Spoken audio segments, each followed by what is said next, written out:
I've seen a lot of games, and I have a feeling this one is going to be special. The 1978 Steelers clinch a spot into the greatest team's playoffs with a win on Thursday night against Cleveland. Mack scores a touchdown, but the Browns miss an extra point, lead at 9-3 late in the game. Theo Bell muffed a punt here, but it seems as though it worked out for him as he nearly scores a touchdown for the Steelers. 4th and 2, biggest play of the game, and Bradshaw finds his tight end for the lead.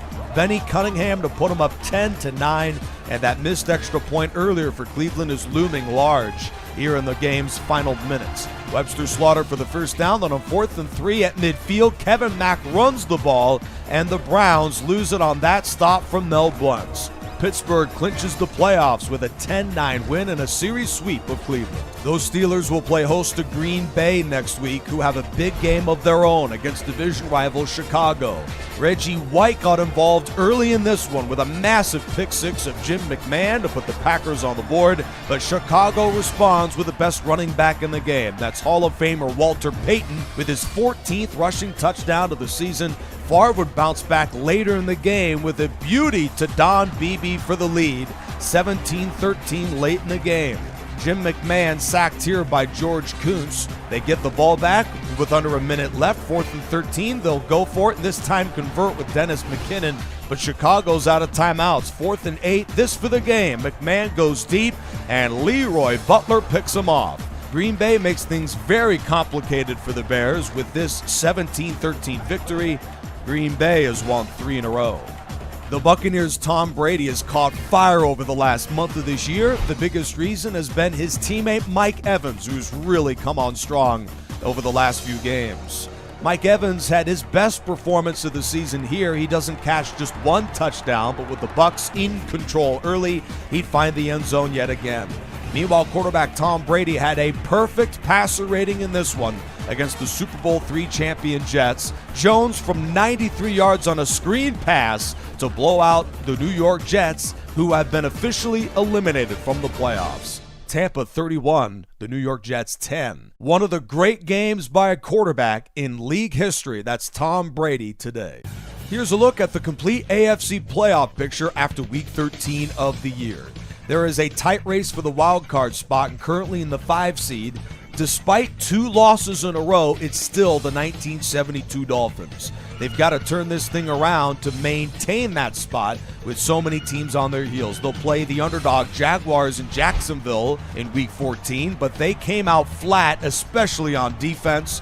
Here's a look at Tony Baselli at left tackle, paving the way for a James Stewart touchdown. Miami just was not themselves today on either side of the ball. A couple fumbles from their tailbacks, Greasy off of his lineman's helmet. It was all bad for Miami today. Final score 24-3. Winner from Foxborough improves to 9-4, and due to the weather, both offenses looked a little slow today, but Tom Brady did manage to throw 2 touchdown passes, one to Kyle Brady and the other to Heath Evans. Meanwhile, quarterback Cam Newton was downright awful in this one, picked off late in the third quarter by Asante Samuel.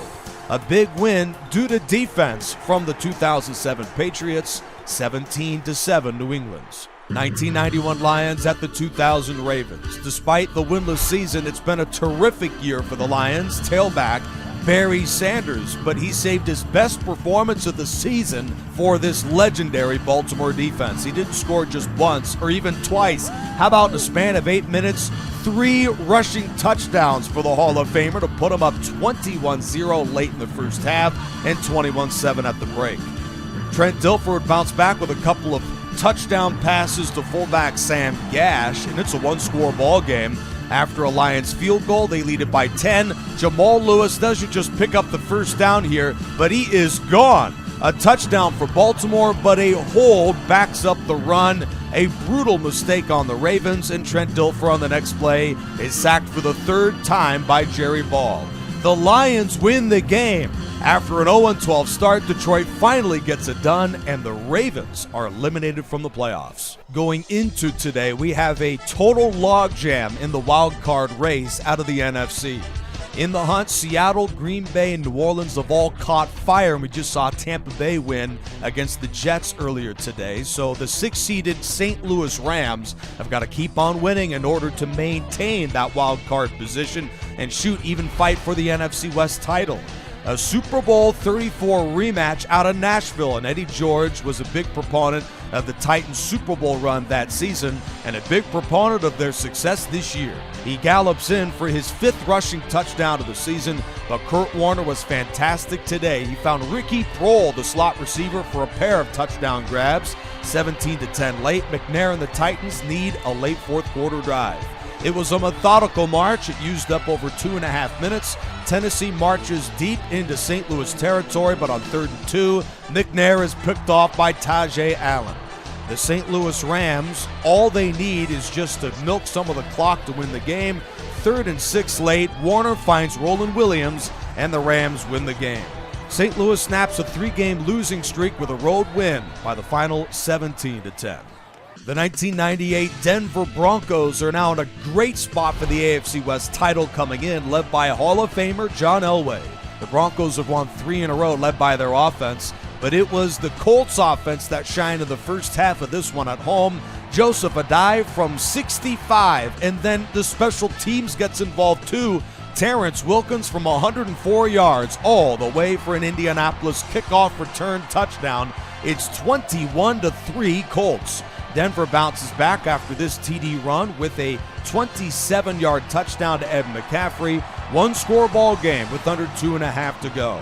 After an Indianapolis 3-and-out, Elway gets the ball back, and great things have happened in this scenario all season for the Broncos quarterback. But with under 40 seconds to go on 3rd and 6, his first big mistake of the game, and it cost them the win. As Gary Brackett brings it all the way back on a pick-6 for the Colts, Indianapolis wins 34-23, and now the Colts set up a massive AFC South battle for a win and into the playoffs against Jacksonville next week. Peyton Manning was brilliant, but as we look at the division standings, the Colts would clinch this division with a win next week at the Jaguars. 2 of the greatest offenses in NFL history meet from the Metrodome in a thrilling football game out of Minneapolis. The successes of the Vikings could be credited to Robert Smith, their tailback, who goes over the century mark again. 14 for $108 in this score to put the Vikings in front 10-7 in the second half. Esiason bounces back with a real weapon out there at the slot, James Brooks. Then on 1st and goal, Stanley Wilson is in for the lead. The Vikings would bounce back with a couple of scoring drives here in the fourth quarter. First Chris Carter, and then Gary Anderson, the most efficient kicker in the league. Minnesota is up with under a minute to go. Mind you, the Bengals now are out of timeouts with 40 seconds to go, and Boomer Esiason looked like his MVP self. Boom, boom, a couple of first downs, and then Jim Breach for overtime. His kick from 37 is good, and we are headed to extra football from the Metrodome. Minnesota racked up over 370 yards in the game. They win the coin toss and march right downfield. Nearly 200 yards rushing for this offense. Mo Williams, with his first big carry of the season, sets up Anderson for the game-clinching overtime field goal, and the Vikings win it at home 23-20. Due to that Chicago loss earlier today, Minnesota takes sole possession of first place in a wild NFC North. The 2013 Seahawks are coming off massive wins out of the NFC West to get back into the race. Marshawn Lynch, a big reason why, for some reason has been much better on the road, and he would shine against the lowly Texans today. First snap of the game for this offense, and Lynch is gone from 79 yards. This defense was pretty good too. Richard Sherman with his league-best 6th pick of the season, and Schaub was sacked 6 times on the day.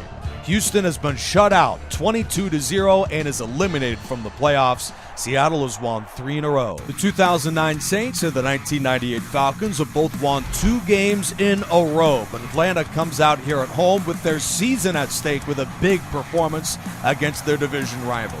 Jamal Anderson is in the top 5 in rushing and a favorite to make the Pro Bowl out of the greatest team season. The Dirty Birds beat New Orleans 26-20. Here's a look at the NFC South. Leading is Carolina, who have a big game against Minnesota next week. Two of the best quarterbacks in the game meet from Arrowhead and Kansas City. Patrick Mahomes was the much more desperate quarterback as his team has lost 4 in a row, and a defeat today would end their season. He gave this game no drama with 3 first-half touchdown passes, including a 79-yard strike to Tyreek Hill of the Chiefs. Kansas City wins going away 34-13. They'll play host to the Browns next week. With 3 consecutive losses, the 76 Raiders also have their playoff spot in jeopardy, and they play the struggling Washington Redskins today. Cliff Branch grabs his 5th touchdown pass of the season for Oakland, but the best receiver on the field today was Fred Biletnikoff, his teammate. First grab of the game for tight end Terry Orr, and it's a big one. 63 yards for the Redskins to set up a 1st and goal inside the Raider 5. Jack Tatum saved the touchdown there. Then 2 plays later, the Raiders safety would clinch the win with an end zone interception of Mark Rippon. He currently is the starter in the Pro Bowl voting out of the AFC safety spot alongside Bob Sanders, and his Raiders snapped the slide with a 21-7 win. Stabler throws for 299 yards, and half of that damage was to Hall of Fame wideout Fred Biletnikoff. Raiders are 7-6. The 2006 Chargers can match Oakland at 7-6 with a road win against the Cowboys today. The NFC East leaders off to a slow start in this one. A defensive duel with Quentin Jammer on the INT. Michael Turner would score a few plays later, and the Chargers lead 13-0 late in the half. Michael Irvin's league-leading 8th touchdown catch of the season. 16-10 Chargers. What are you doing, San Diego? Mike Cyphers fakes the punt, and he is stuffed on 4th down. 3rd and goal from the 1. A yard away from the lead. Aikman's incomplete. Then after a false start, 4th and goal from the 6. His pass to the end zone is dropped by Tommy Agee. First of all, why is Agee even in the game? And second of all, Troy Aikman and the Cowboys, after a brilliant start to the season, this loss to San Diego hurts. Their division championship hopes will have to lean on next week. Meanwhile, the aforementioned AFC West looks like this after Week 14. So now the Cowboys need to scoreboard watch, and a big wrinkle in this one is that Doug Peterson has seen enough of Carson Wentz. Nick Foles is the new starter for Philadelphia, and he came in during that Super Bowl run in Week 14 at the Giants. Fitting he'd come in this one. Raul Allegre had a tough game today. He blows this field goal. Meanwhile, Nick Foles with a vintage go-ahead scoring drive finds Zach Ertz for a couple of first downs. Burt sacks him, but Jake Elliott helps him out with a 49-yard field goal, and Philly leads 9-7. Sims orchestrates a critical 4th quarter drive. 1st and goal from the 7, already in field goal range, and Sims is picked off by Rodney McLeod in the end zone with under 2 to go. That defense did force a 3-and-out, so Sims gets another shot late in the game. He finds Joe Morris down the sideline into Eagle territory, and Raul Allegre has a chance to redeem himself, and this kick is no good again. Giants had the win in their hands, but Nick Foles is 1-0 off of that miss. 12 for 18 with no touchdowns, but no interceptions. The NFC East is led by Dallas. They could win this division with a victory at New Orleans next week. And we conclude Week 14 on Monday night from Candlestick. The league's best offense, led not only by Joe Montana, but Tom Rathman helps secure a big division win over Arizona today. Tom Rathman receives the Wildcat snap, and he goes 63 yards for the clinching touchdown run. Arizona had a bit of fight late in the game, but San Francisco picks up the win 35-21, sweeping the season series. Carlos Dansby, meanwhile, had 17 tackles in a big defensive game for the linebacker out of Auburn. San Francisco has not clinched the postseason yet, believe it or not, at 10-3. Here's a look at other division leaders. New England is first in the AFC East, not a big surprise there. Meanwhile, Pittsburgh has clinched the AFC North. It doesn't say so there, but they have. They'll play the Packers at home next week in a big matchup. Here's a look at the complete schedule for Week 14 of the greatest team season. One team clinched, that's Pittsburgh. Another couple should clinch in Week 15. We'll have it all for you next weekend. Here's the complete schedule for Week 15 of the season. And now let's check out the updated league leaders across the NFL greatest team season. First in quarterback ranking here, first in passing yards there, and this is the complete list. We have Extra Point Show coming up next, along with a Game of the Week cinematic special with Danny DeBach, and so much more coming up on the NFL Greatest Team season. If you want the complete statistical breakdown and all of the analysis, visit DreamSeasonFootballLeague.com. Here are the playoff pictures updated after Week 14 of the year. Pittsburgh leads the AFC, and the 89 Niners are first place in the NFC.